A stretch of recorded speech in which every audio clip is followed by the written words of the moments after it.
Les mobilisations policières, c'est un phénomène très ancien, mais qui a été très peu étudié. Les travaux universitaires s'intéressent au maintien de l'ordre et à la répression des manifestations.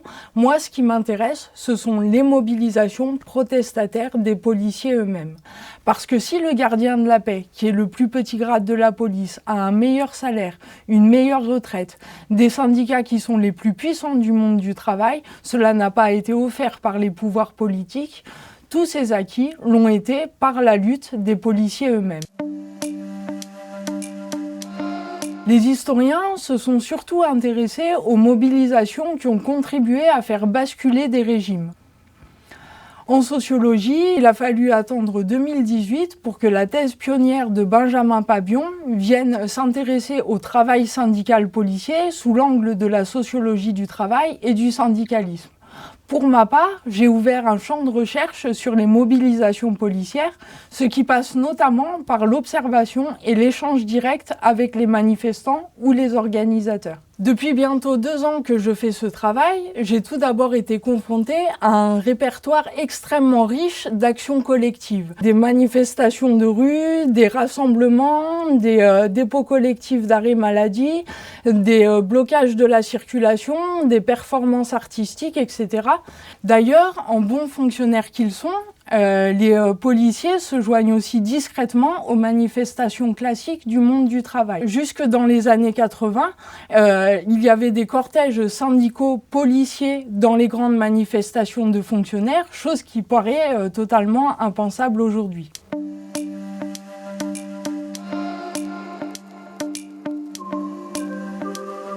S'intéresser à ces mobilisations, c'est aussi tenir compte de la difficulté qu'ont les acteurs à se mobiliser compte tenu du devoir de réserve et de loyauté à l'égard de l'institution.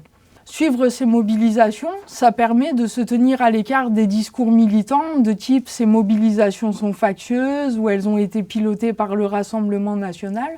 Or, aucune de ces mobilisations ne vise la prise de pouvoir et le Rassemblement national, c'est comme tous les partis politiques d'ailleurs, il est largement spectateur de ces mobilisations.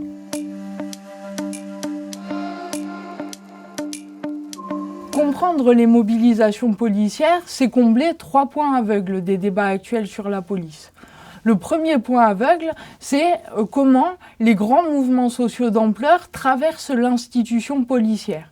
À propos des Gilets jaunes, par exemple, on a beaucoup parlé des violences, mais on a vite oublié que les premières organisations à apporter leur soutien au début du mouvement, par exemple grâce à une énorme grève des procès-verbaux sur la voie publique, ce sont les organisations policières elles-mêmes. Et les policiers de base sont nombreux à s'être reconnus dans les Gilets jaunes. Le deuxième point aveugle, c'est que la police est à l'image de la société.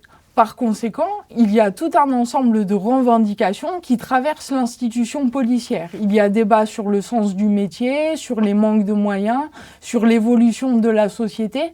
Et il y a ensuite la manière dont les syndicats vont construire des revendications et comment, à la fin, le gouvernement sélectionne les revendications qui sont les moins coûteuses pour lui. Depuis David Garland, il y a toute une série de travaux qui professent la fin de l'État social au profit d'un État sécuritaire, punitif, policier, etc.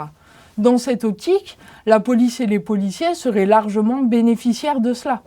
Ma perspective est un petit peu différente puisque, en suivant ces mobilisations, je m'aperçois surtout que la police est un service public en situation de grande souffrance. Étudier ces mobilisations, c'est donc se placer au cœur des contradictions de l'État néolibéral. Comme a pu me le dire un syndicaliste, on est dans le cœur du réacteur, on est dans l'œil du cyclone.